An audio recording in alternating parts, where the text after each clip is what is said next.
pour l'acte 3 est une préoccupation, puisque nous considérons que la décentralisation est un processus irréversible. C'est-à-dire tout ce qui peut participer à renforcer, approfondir la décentralisation. Nous sommes preneurs et nous y travaillons. Ce qu'on est en train de faire avec les élus, c'est d'anticiper sur les réformes à venir. Et c'est des réformes qui sont incontournables dans l'acte 3 de la décentralisation. On a fait une phase qui est la communalisation universelle, c'est-à-dire faire en sorte que les régions soient supprimées, les départements érigés en collectivités locales, les communautés rurales se transforment en communes, les communes d'arrondissement se transforment en communes de plein exercice, mais ce n'est qu'une étape. Et la grande étape, c'est la cohérence territoriale. C'est-à-dire essayer de voir est-ce qu'il n'y a pas dans le découpage administratif des dysfonctionnements. Et je sais qu'il y en a.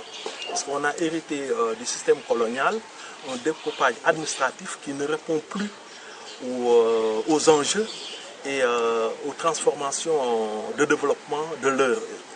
Et ça sera une étape à venir. Mais aussi, il y a ce qu'on appelle la lisibilité des échelles de gouvernance. Et cette lisibilité des échelles de gouvernance appelle à une réflexion approfondie.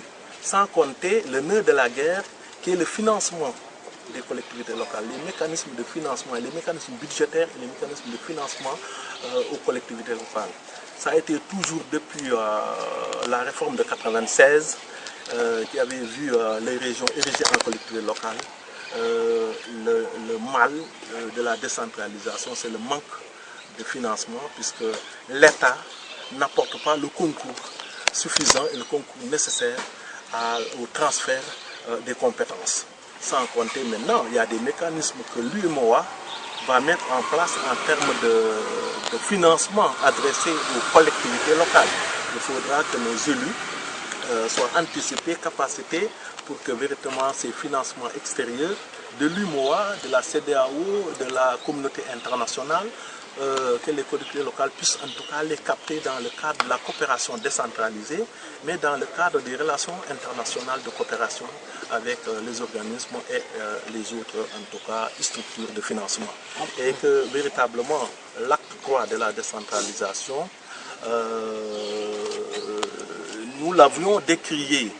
Le pouvoir en place s'est précipité dans la mise en œuvre et que véritablement vous constatez de vous-même qu'il y a des communes jusqu'à présent, des départements jusqu'à présent qui ne peuvent pas fonctionner du fait qu'ils n'ont pas de budget ou n'ont pas de dotation pour pouvoir en tout cas fonctionner.